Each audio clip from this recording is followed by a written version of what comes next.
Well, good morning, ladies and gentlemen. Please take your seats. We're about to get started in the plenary. Please make your way over here if you're still outside. Please bring your coffees. We're about to get underway. Thank you.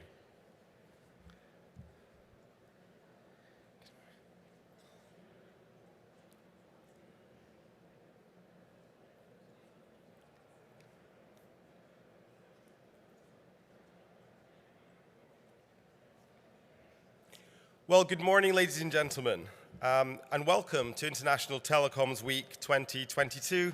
My name is Richard Mill, and on behalf of Capacity Media, it's my great pleasure to welcome over 5,000 of you to the Gaylord National Resort and Convention Center on the 15th anniversary of the first ITW. It's a pleasure to be back in DC, less than 10 miles away from where it all began back in 2008. Over the last 15 years, ITW has been a critical gathering for the ICT infrastructure community to meet, build new relationships, and renew established ones. By uniting each pillar of global communications, a global community has been built to further digital infrastructure around the world. When ITW was first created in 2008, it was entirely guided by the founding companies, who made up 21 of the largest voice carriers globally at the time of the event's inception. Working closely with our industry partners, ITW was anchored with the underlying principle to create an affordable and beneficial platform for the entire digital infrastructure community to meet and conduct business, and this has remained in place ever since. In 2022, we're thankful to the global community who have continued to support and engage with ITW, both virtually and in person, throughout our journey. Last year, we were able to unite a regional audience in person, with over 4,000 of you joining us virtually. As we return to a majority in-person events, it's a pleasure to see an industry reuniting with a new sense of purpose after 2 years of supporting remote working and keeping us all connected. The world has started to reopen in many ways in the last few months. Not only have people started to return to work, but many have adapted to a part office, part home-based working lifestyle. The manners in which people have begun to communicate since the pandemic have expanded, now bridging the gap between the physical and the meta. But most importantly, we have returned to business as never before, with a new sense of possibility and broadened horizons. Over recent months, we've seen this renewed sense of purpose in some of the announcements made across the industry. I'd like to share a few highlights now. We've seen the industry come together and drop roaming fees to help Ukrainian refugees keep in touch with their families. And Orange appointed the first female CEO in its history. STC announced a digital-first operating model centered on its DARE strategy and new partnerships in the Middle East to support connectivity. We're seeing record levels of investment across every vertical in our industry, from Equinix acquiring Main One to AT&T stepping up investment into 5G and fiber. In subsea, we see Telefonica growing its stake in Telxius and Telegeography predicting $10 billion worth of new cables by 2024. I would like to sincerely thank all of our sponsors who made this event possible, especially our diamond sponsors, AT&T, Deutsche Telekom, Telefonica Global Solutions, and STC, along with all of our gold, silver, and bronze sponsors. ITW is all about connections, old and new, which is why we're using Swapcard as our event platform. By downloading the app, you can see the attendee list, send messages and meeting requests, access the agenda, and watch all of our sessions on demand after the event. I want to highlight the fact that our conferences are held in accordance with antitrust law. Our antitrust notice is here on screen. If you have any questions about compliance with this, please come and speak to one of the team here, and we will be able to help you. We're grateful to everyone who has contributed to the program for this year and to our 120 plus speakers for sharing their insights and perspectives. Throughout the program, you will see ESG-focused topics addressing the talent gap, efforts to build more inclusive environments, and measures to increase sustainability. Beyond ESG, there are topics on the metaverse, FTTX, the future of satellite, 5G, IoT, subsea, and much more. With that, I would like to hand over to our opening keynote panel for 2022, a reimagined purpose for telecoms. It's my great pleasure to welcome to the stage our moderator, Sam Evans, who is Senior Partner at Delta Partners.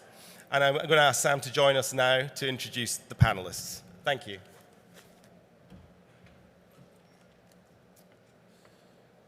Brilliant. Thank you very much, Richard, and good morning, everybody. Welcome back to Washington. It is so nice to be back in person and to be back here really in what is the spiritual home of ITW. Over the course of the next 50 minutes, we're going to hear from 4 of the real leaders of our industry to really understand where this industry is going, how far we've come in the last 2 years, and really what comes next for all of us. So without further ado, I'd like to invite to the stage Kerry Gilder, the CEO of Colt, Eric Sievis, President of Verizon Partner Solutions, Emmanuel Rochas, CEO of Orange International Carrier, and Stefan Goyard, the CEO of Aurelian. Please come and join me.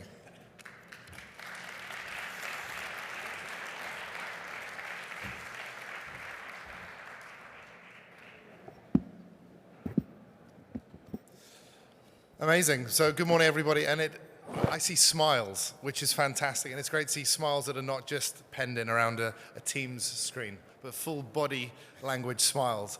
How does it feel to be back as an industry? I mean, maybe, Kerry, let me start with you.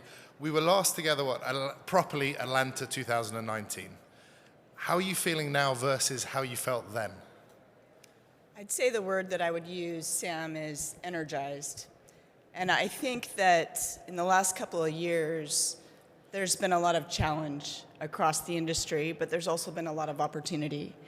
And one thing that came to the absolute forefront was the sense of purpose that we have as an industry to connect our communities, to connect the world, and to be an absolute driver of transformational change within our industry, but also to help other industries. So I'm super energized to be here. Thank you all for being here this morning. It's exciting to see 5,000 people at ITW. Brilliant. Thank you, Kerry. Eric, I'm not going to ask you if you're energized, because you always are energized. So my question is, what is energizing you at the moment? All right. I'll try to live up to that always energized approach.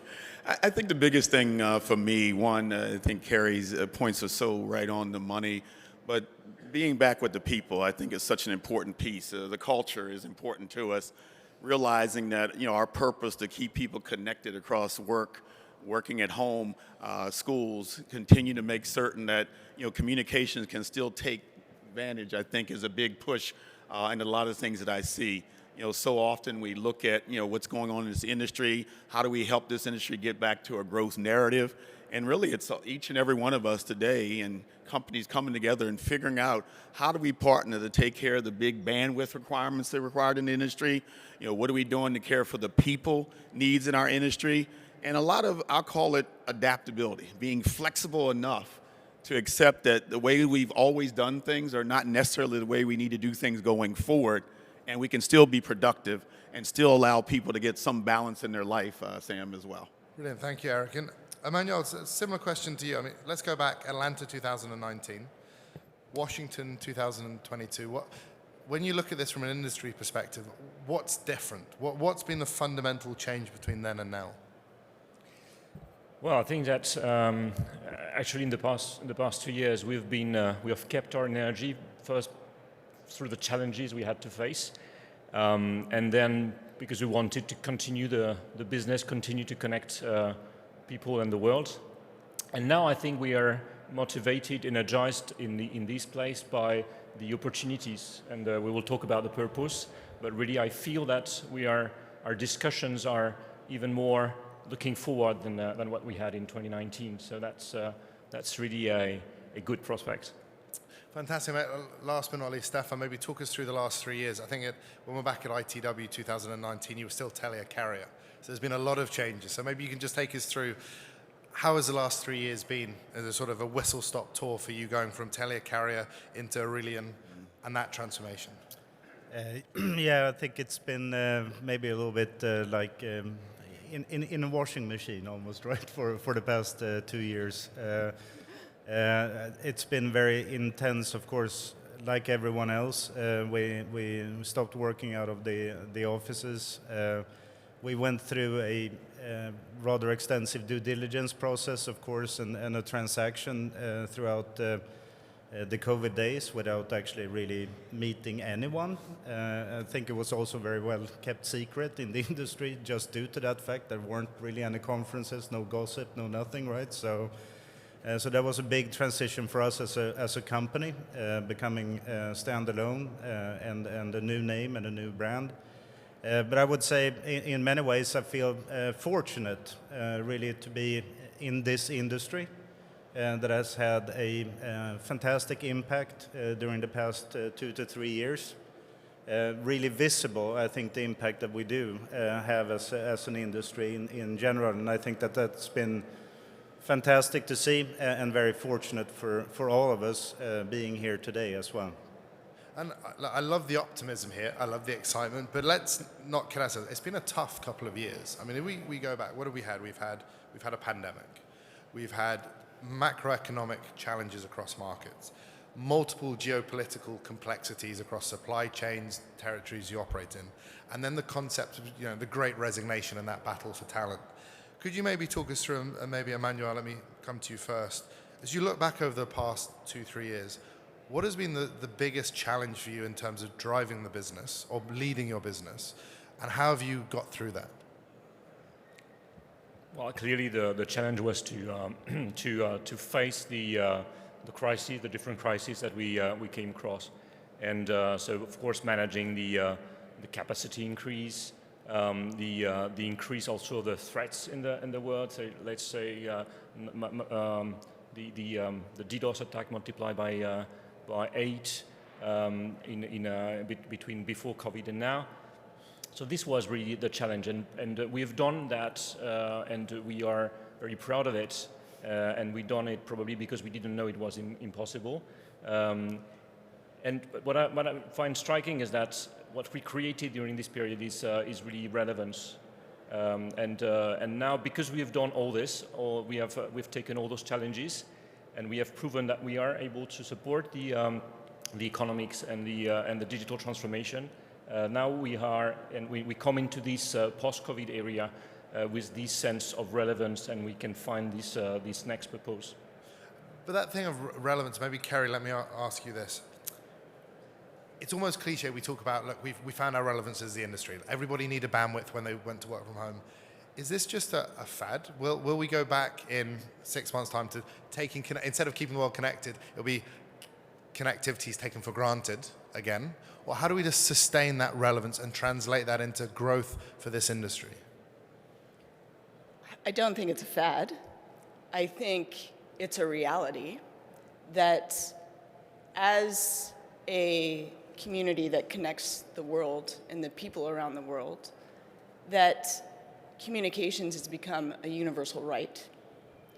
And with that universal right, we have to understand that we have a responsibility to connect the world. We have to hold ourselves accountable for creating the collaboration across the industry to enable that to happen, so we can look like one network, like one community, like one industry, rather than independent companies that are trying to maintain control of a commercial environment that no longer exists.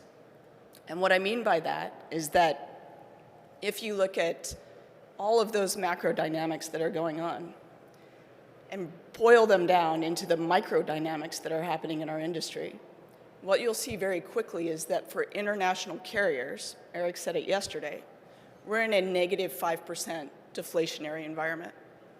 Our pricing for the past 10 years has been a negative 20% deflationary environment. We have to find a way to do two things.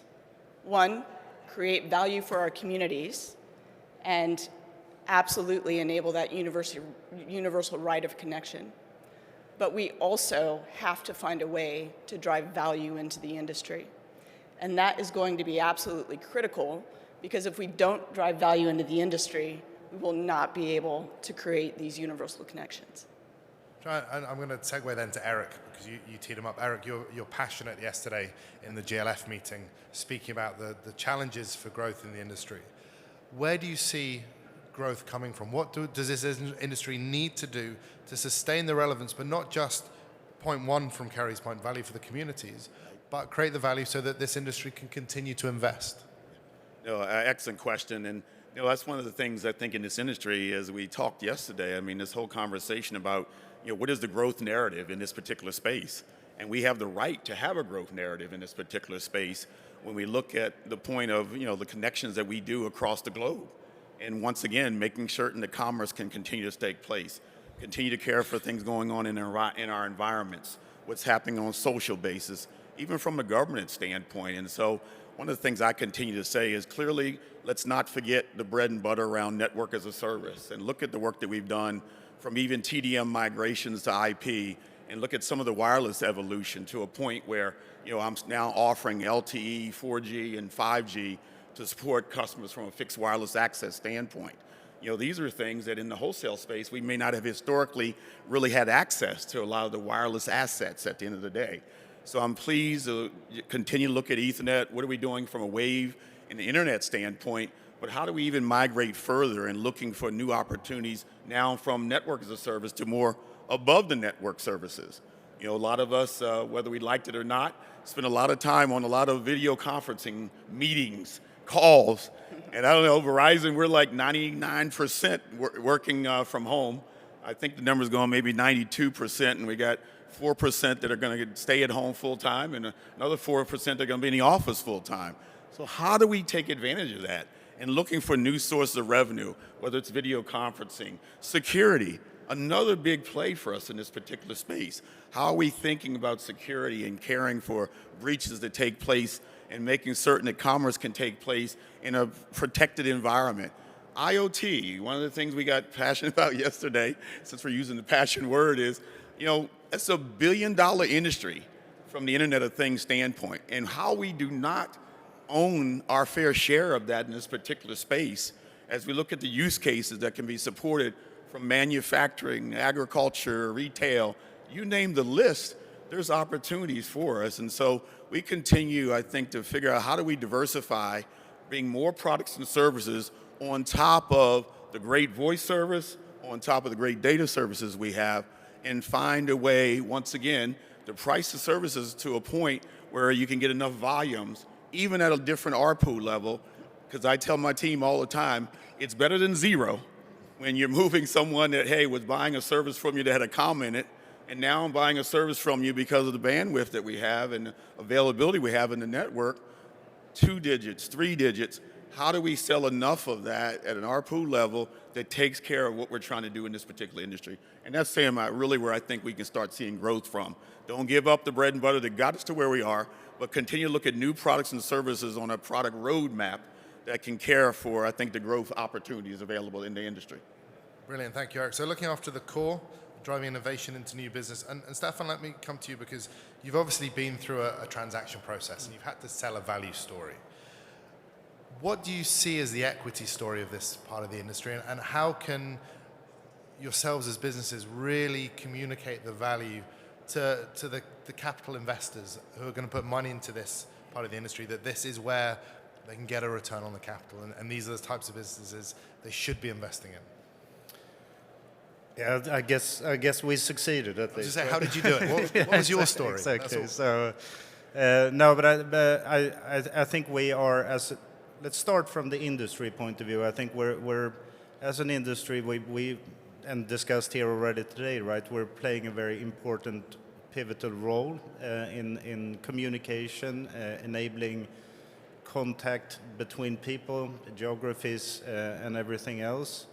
But we're also not necessarily appreciated for it in that sense, and I think we as an industry also have a journey to actually be appreciated for what we do, and then I'm getting more into customer experience, the way that we're actually delivering on the promises, the way that we can also interact between each other within the industry in a better way, interconnecting to each other, make the experience more seamless for the customers and for the users of the services. And I think there we as an industry have a journey to make, definitely, right? And personally, and our equity story and the way that we were discussing a lot around the values that we bring to the market and the value for us as a company in that case is very much of a bit more of a niche and a focused strategy in that sense of really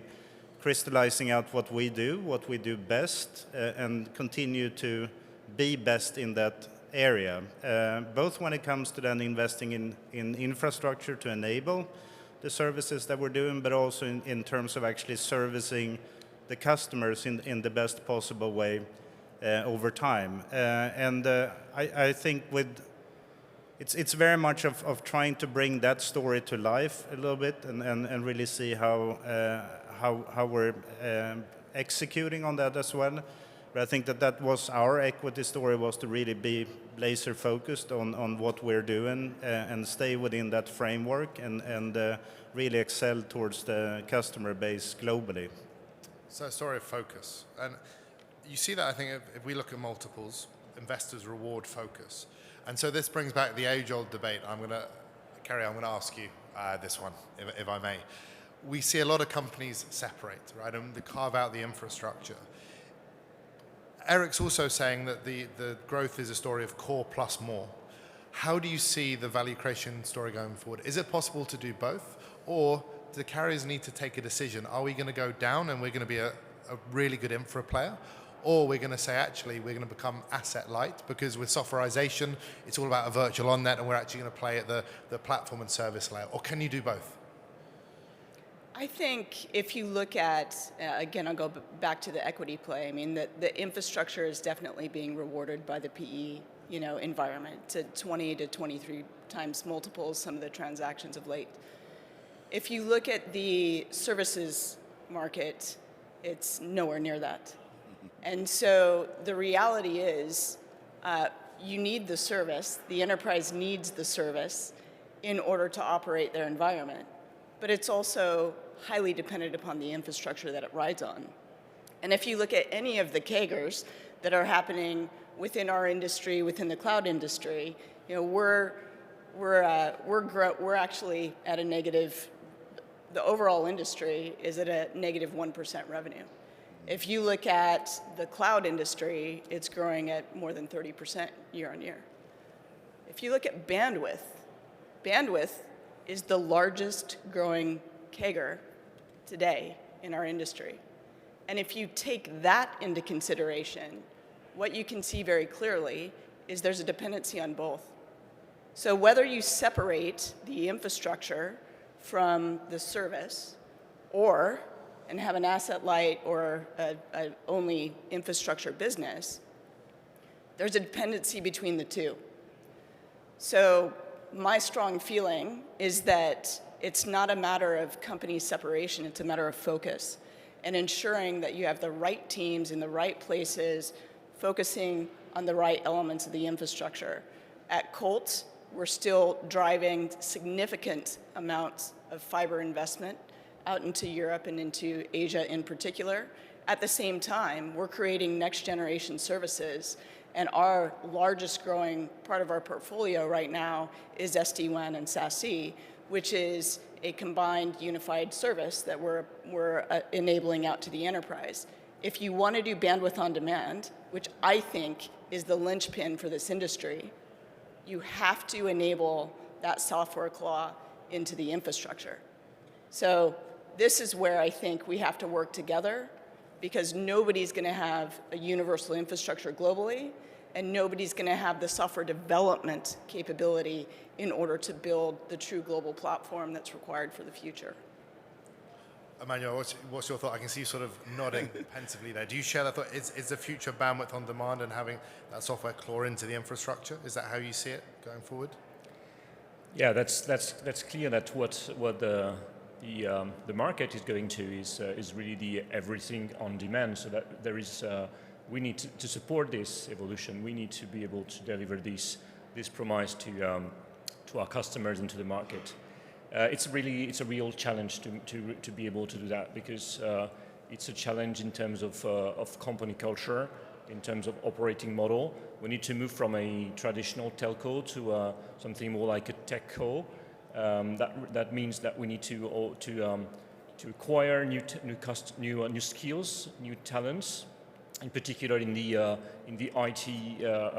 IT world, and this is really not where we come from. And the fight for those talents really with all the IT world, from the hyperscalers to the startups, and this is a real challenge for us in the next few years. So we know that many companies are focusing all their efforts in acquisition of skills, something like 85% of the efforts on acquisition, and not that much on developing the talents of existing people. At Orange, we have decided to really, because we know the challenge of acquiring talents and skills from this IT world, is really to develop internally those skills. So we're going to invest 1.5 billion euros by 2025 in a skill enhancement program. So to train 20,000 of our employees to AI, to data, to cloud, to cybersecurity, all those skills that we will need tomorrow to deliver this network as a service or network on demand promise. And have you seen, Emmanuel, and Eric, ask you the same question after this from the Verizon perspective, that excitement we started this session with of the industry's rediscovered its purpose, is that coming through in people wanting to be in this industry? Are you finding it's easier to attract talent, or is it getting harder because also the tech companies are recruiting more and so forth? Yeah, we have clearly a challenge in terms of attractivity and the perception we have or we reflect into the market, to the young people, and that's something we need to assume. We need to fight as well, and by transforming ourselves and by leveraging the relevance I was mentioning before, because relevance is for me is the opposite of commoditization, and this is where the value comes from. But it comes it generates value from the business, but also for the people. So this is something we need to leverage in order to transform ourselves and attract the right talents on top of developing our own existing talents. Eric. Yeah, it's excellent. I mean, we looked at Verizon across the industry, and clearly, we've seen continued growth and excitement in this particular space. Whether it's the old philosophies of looking at our OSI stack and kind of understanding continually this idea that we can continue to play at the physical data network layer, but at the same time, this latest generation loves the fact that we're kind of pushing ourselves in more the platform and the application layer. Even with partnerships, if we look at the spectrum acquisitions from Verizon, I mean, we spent, $50–60 billion on our C-band spectrum. I mean, the whole purpose there was to continue to make certain that we could continue to support all the, high bandwidth applications. At the same time, the large investment we're making in multi-access edge computing and really pushing latency and allowing the cloud to kind of have the power engine at the end of the day. So we're excited about the opportunities, and so we're investing in partnership with colleges from STEM programs to make certain that we're getting that talent and partnering with the colleges, and as they graduate, continue to make certain that we can hire. We actually have internship programs. You stay in the internship for 2 years, we actually hire you automatically, no questions asked, if we had a good 2-year experience with you at the end of the day. So I do believe that it's still an exciting time to be in this industry. And candidly, even if we look at the hyperscalers or the cloud discussions, I think the other thing that keeps us exciting, Sam, is that we've moved beyond thinking it has to all be organic. It has to all be things we do within our own, walls and windows at the end of the day. I think we've embraced the idea that partnerships are okay, and inorganic growth is going to allow us to scale even more so. And if we partner on standards bodies, interoperability bodies, and leverage that when 5G and the applications and use cases, IoT, as I said earlier, and continue to see how we can take more and more latency out of the network so we can support autonomous cars. I mean, I don't know you, I've got children, 30, 24, and 19. They love this idea of self-driving car. I'm 58, 59, I'm still trying to get used to the concept. But robotic surgery, say you need an expert surgeon, just so happens to not be next door. having access to the best talent that you can to care for those type of applications where latency needs to get out, to me, these are the things that are exciting. My middle daughter, did a STEM scholarship, engineering school, and now she's working on her master's. And these are the kind of things that she's saying she can't wait to get out into the industry. I can't either, so I can stop paying her bills. But get in the industry and make an impact because of kind of the textbook knowledge or kind of the real-time intern type stuff that she's been working on. So I think that keeps a level of excitement because it's ever changing, it's ever dynamic. And what I was doing 36 years ago in this industry, so different the last 5 years, 2 years, the last 1 year. And we had to take advantage of that in the industry and once again own our right to have a great digital customer self-serve experience and continue to move products and services that help take care the bandwidth requirements, the latency requirements that we need for our users each and every day. That's the way I'm looking at it, Sam. Brilliant. Not to bring the level of optimism down slightly, not that I don't agree with you fully, and I'm pumped. But I want to go to some of the questions on the screen, because what they talk about, the challenge we face. So yes, exciting, but other players coming into this space, right? And that was a discussion, Stefan, we had yesterday at GLF. Maybe we can take the question that is second there on the screen. As they're entering the traditional telco offering, and we heard some of this yesterday, how should telcos be looking at this? Is this an opportunity for new partnership, as Eric was saying? Or actually are we saying, well, hold on a second. This is our, I think we used the phrase swim lane yesterday, right? This is our swim lane. You have a swim lane. We need to stay separate. How are you looking at this? Well, I think it's competition, right? I think it's not something that you can really say to someone else, "You're in my swim lane." I don't think that's that's not the right context and wording for that, right? But I think again, and looking at these players entering into what's traditionally then been perceived more as the telco market in that case, I think it's also a call for us to actually shape up a little bit more and be better.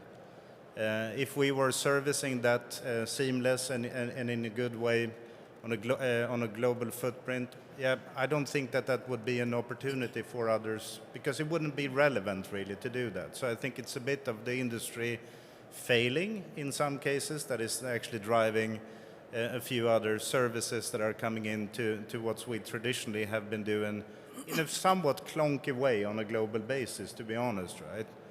But there is also, of course, then the element of partnership opportunities in this, and I think Eric was very clear on that as well, right? That we have to look at it that it's not just separate swim lanes in that case, right? You have to. It's more look at it as a waterland instead, maybe, right? And have a bit more fun in that case, right? So, but opening that ecosystem up a little bit and partnering in a different way. But first of all, I think that this is a call for our industry to really become better, more than anything else. And Kerry, how do you see this? Your perspective on that first question, but I'd also like your view on the second one, which is, how does that translate into investments? And are the right companies making the right investments so that there are equitable returns and incentives to continuing investment? I think on the first question, listen, the disaggregation of hardware and software has allowed a completely different competitive construct in our business. And I think one of the recognitions around that is this value differential between where we are playing and where the cloud and the software app development companies are playing. It's just a completely different, it's a different space on the spectrum.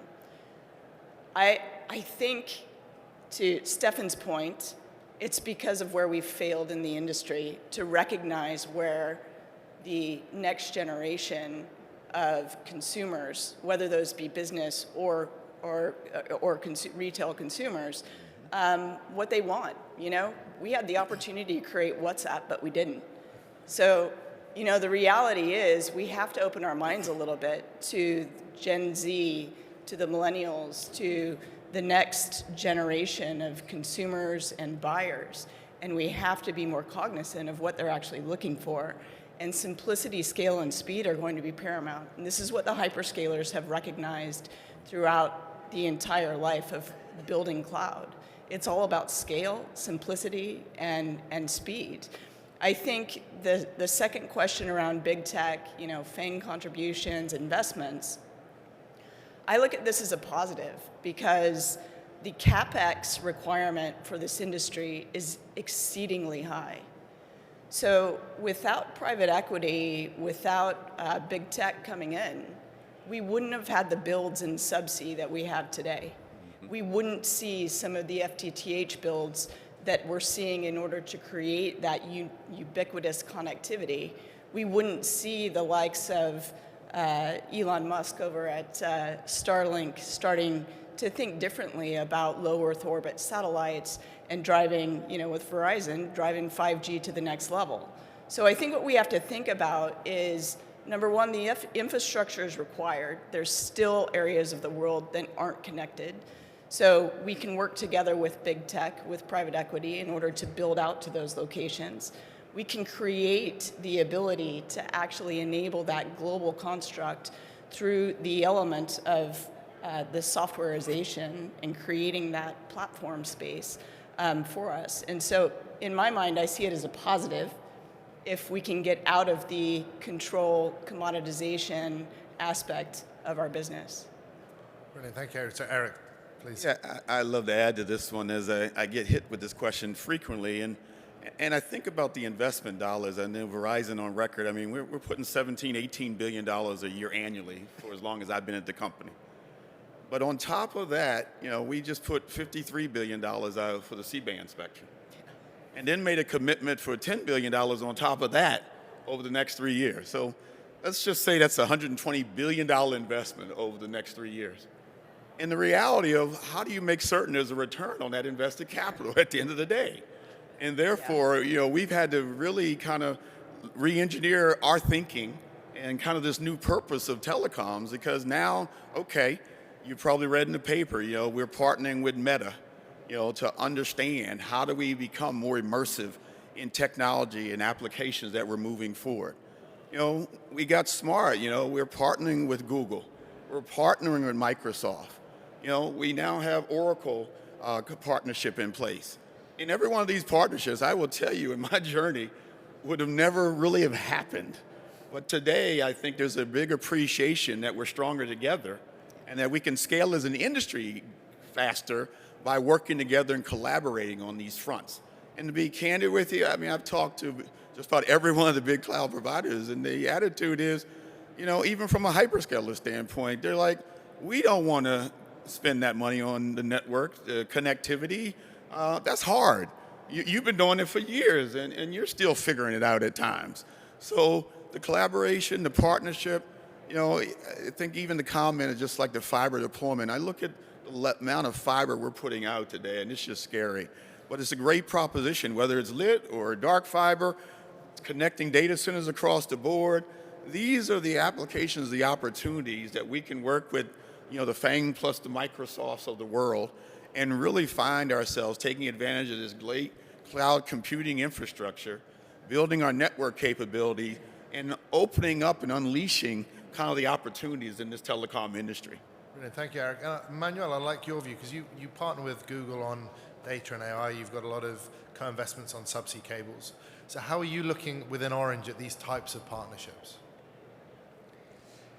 Well, actually, we have this a number of partnerships, of course, with a lot of players on different topics like infrastructure, like you mentioned on AI and edge computing. That's of course, partnership has some risks, but without partnership, you cannot succeed in this ecosystem which is ours.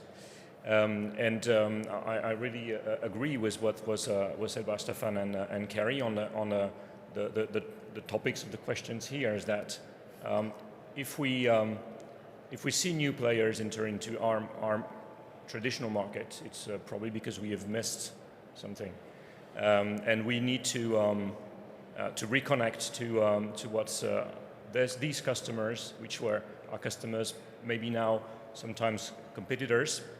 are requiring from us. And this comes back to the purpose of the network as a service proposition. So really, I think we have, with the relevance that we have, the credibility and the skills that we have in our traditional area, I think that we can find a way to better connect to this and the future demand from the market, and recreate value, and maybe limit the competition from other areas. So that's really what we feel, and that's the reason why we do these deals with and these partnerships with players in the marketplace. Thank you, Emmanuel. So, Stefan, we're hearing there's value and focus, changing competitive landscape, needing to partner. In all of that, how does the carrier business model need to evolve, right? Because we have, let's call it, for want of a better word, the legacy carrier model if we go back 5-10 years. We then have a very different future.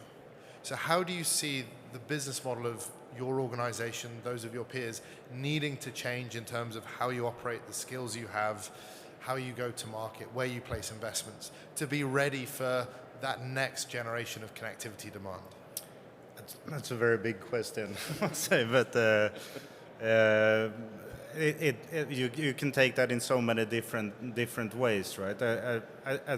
Clearly, it is so. If we start maybe from a little bit from supply chain point of view, right, and you look at the equipment and what's happening there, we're truly a global carrier in that sense. So we're really feeding a lot of large-scale volumes of traffic through our network.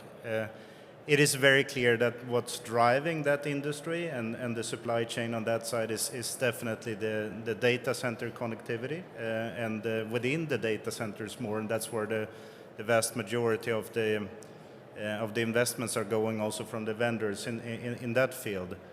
I think we have to accept that and look at it and say, okay, how do we adjust for what's in the network domain then to actually adjust from what's in the data center, within the internal data centers out into the network environment?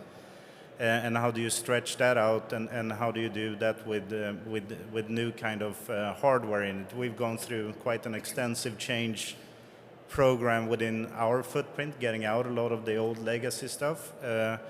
Both from a cost point of view, of course, right, that it's important, but also from a scaling point of view, that we can actually follow the enormous growth patterns that we've seen, especially during the COVID years, right?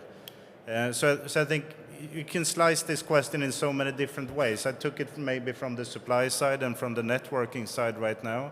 We have to surely be there also in opening up our networks a little bit when we look at it from the visibility and transparency of how we're running and operating the networks, and that's also through the APIs that we need to interconnect with, both within the telecommunications industry but also towards our customers and partners.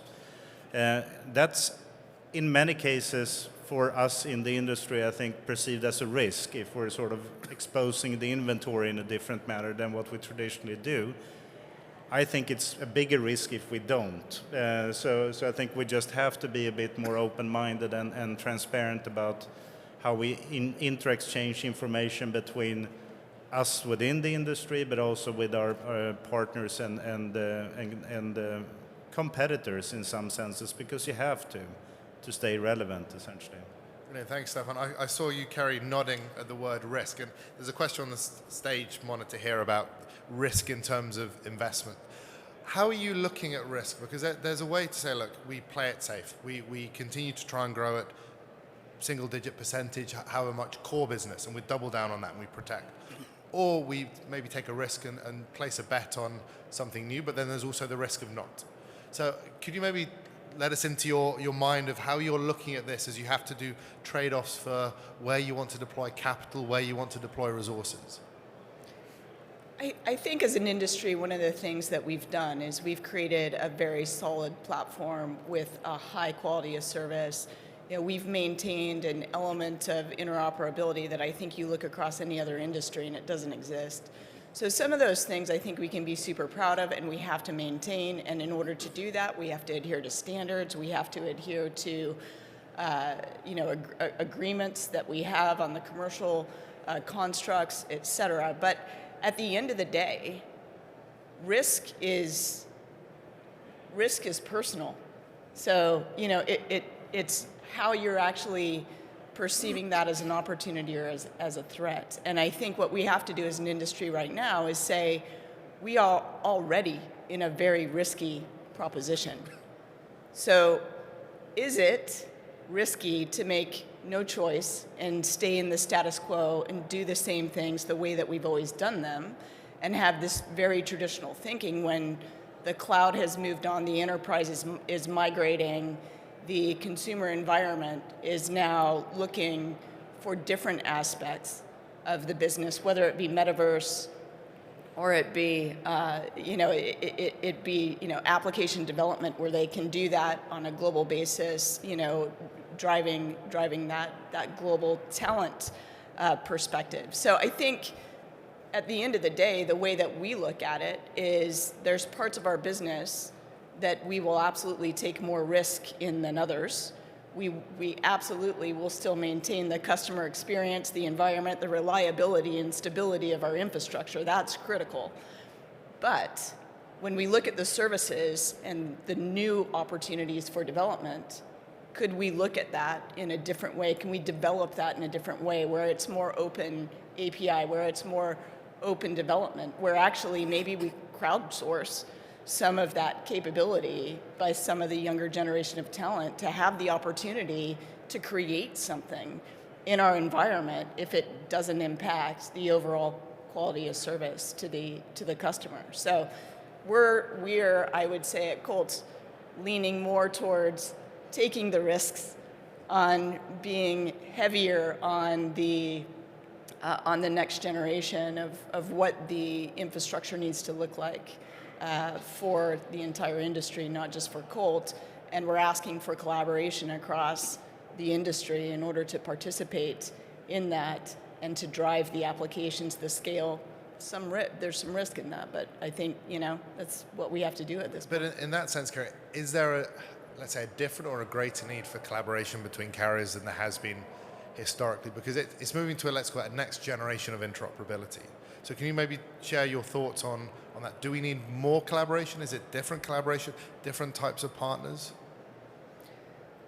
I think, so I've only been in this side of the industry for 3 years. And what I've seen is that we do some amazing things around collaboration already. But where we're not so great is taking that to scale when it comes to, Emmanuel said it earlier, business models. Mm-hmm. We do it great on the technical side. I mean, look at our MPLS infrastructure, look at our Ethernet, peering, look at BGP peering. It's absolutely incredible. We've created the internet. But what we haven't been able to do is scale our operating models to collaborate and to create the monetization and value that's required for us to enable a sustainable industry. And that does require more collaboration. It does require a level of risk in opening up your inventory and saying, okay, I have this footprint, you have this footprint, let's work together and try to bring value to the end customer over this entire ecosystem, not just within my local remit. So I think collaboration is absolutely critical if we're going to start to balance the power position of the communications operators with the hyperscalers and some of the other players that have now come into the industry. Brilliant, thank you, Carrie. Eric, I can see you nodding away. What's your perspective on this? No, it's Carrie's just right on the money as usual. The key, as we continue to say, is where do we get the investment that allows us, to get a return on that in a time frame that makes sense based on what we call the voice of the customer. Yeah. What are the demands out of the industry, and based on those demands, how do we move ourselves forward? And for example, we talked earlier about, hey, we partner with METH. Well, why do we do that? Why do we partner with the TM Forum? Why do we spend time with GSMA? I mean, to me, every one of those things is helping us take some of the risk out of the risky proposition. One of the writers I read the other day said, one must disrupt before you get disrupted. And I think that is so key in this environment right now. If you sit in the status quo and practice the definition of insanity, you're going to find yourself, not getting to a growth narrative in your corporation, in your company at the end of the day. So therefore, you've got to step out, take some informed risk, informed choices, and once again, not necessarily find yourself running off doing a lot of single proprietary type things, but things that allow you. Like in MEF, we talk so often about the whole life cycle services orchestration and trying to make certain that we're getting people certified to scale relative to the things that we're doing from an SD-WAN standpoint, just like we did with Ethernet. These things take some of the risk out of the equation at the end of the day because you're putting the best practices and the best ideas together to evolve in this industry and then partner with the manufacturers to make certain we can deliver the supplies that we need for pushing the industry and the network forward. So I think it's informed decisions. I don't get as caught about it being risky because I'm very caught that if I stay where I am, it's kind of this whole thought process that you're constantly looking in the rearview mirror and you never look at the front windshield in front of you that's so much bigger as far as opportunities because you're always kind of looking back in that smaller mirror at the end of the day. And so we've been spending some time in Verizon really talking about how do you look at the plethora of opportunities in the front of us, only take time to look at the rearview mirror for best practice, lesson learned, but get yourself to a place where you can scale, make the right investments. And I got to echo a point that Kerry made on systems and tools, because the digital transformation and ease of doing business has continued to be a big mantra coming from most of the customers we talk to. And so we are investing a lot of dollars in kind of this business transformation journey so that we can basically automate that customer experience for ordering products and services and tracking your orders, quoting your orders in the whole 9 yards. And so, it's one of the things I also heard Kerry say that I don't want to lose sight of when you talk about investments in dollars in systems and tools and your IT functionalities within your company. Brilliant, thank you, Eric. We're starting to run a bit low on time, so let me come with one final question to each of you. Same question. We've spoken of our optimism. We've spoken on the changes around us, the changes in the way we're doing business, partnerships, how we probably need to collectively disrupt to mitigate risk. But as you sit here as the leaders of your organizations and you look forward, what is the one thing that you have top of your list that you have to get right in the next 12 months? Yes or yes or yes or yes. Fundamental to your business. Stefan. I would say talent. To actually attract the right kind of talent to make this change. That's the critical aspect for the next 12 months. Brilliant. Thank you. Emmanuel. I would say transform our operating model, transform it to get to these platform economics, which requires to automate, like Eric mentioned, to automate all the customer journeys, but also to increase our efforts in digital and building this interface between us and the markets that enables the future platform connectivity platform that we need to provide to our customers. Great, thank you, Eric. We put it in two places. I mean, clearly our biggest asset, we believe, are people. And so we're really strong about the investment on what we do for our customers, what do we do for our employees, what do we do for our shareholders, and then overall society. And we believe, in fact, we continue to focus on those elements of people and the empathy and caring for that, then that will stand up, Sam, what we call our 5 vectors of growth at the end of the day, because we believe that if we're going to grow, taking care of the people, leveraging what we're doing with 5G, what we're doing with MEC and B2B solutions, how do we monetize our network, and continue to figure out how do we take advantage of opportunities in this industry, we think will continue to be the things that put us on that growth narrative going forward. Brilliant, thank you very much. And Kerry. It's hard to go last when everybody has already answered the question. But what I would say is it is this element of purpose, people, and planet. When you look at what we have to do as an industry, It's absolutely critical that we come together to create the hyperscale environment for communications. It's critical that we look at the talent base within our businesses and actually start even thinking differently about that. Can we actually create talent consortia, much like we did in Subsea? And I think we can. I think we can attract talent. Right now, the university students thinks that we are male, muted, and mundane. That's the exact 3 questions I got back, answers that I got back when I asked over 100 students at University of Colorado. And we have to change that dynamic. We have to make it visible that we are an exciting place to work, and we're doing some super cool things on the technology stack. We're driving communications to the next level at a hyperscale, just like Google, Meta, Facebook, Apple, and otherwise. And I think it's our responsibility, and we hold ourselves accountable to enable that purpose of creating this hyperscale global communications infrastructure, driving the change in our cultures to create inclusive environments that the next generation want to work in. And we look at our operating model in parallel to the technologies that we're building. Brilliant. Hey, Sam, can you do a plug on that for our document that's coming out from our DIB organization? Why don't you, Eric, give the announcement of the document? So as we all talked about the people here, we wanted to announce that our 3rd white paper will be coming out from the Global Leaders Forum.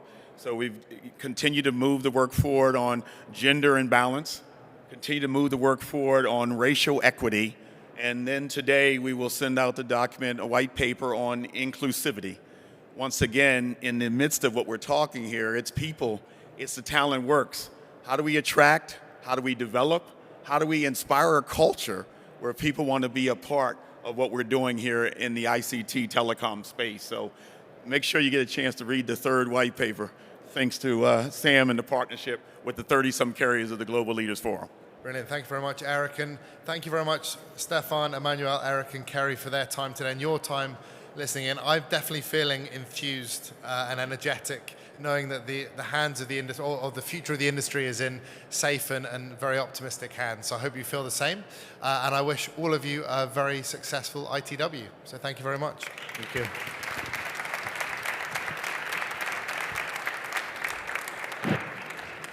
Everyone. I just wanted to thank all of our sponsors again, especially our diamond sponsors, AT&T, Deutsche Telekom, STC, and Telefonica Global Solutions. Our next session will be starting in 5 minutes, where you can hear an update from the GLF. So please come back if you're heading off, or stick around for it. Thank you, everyone.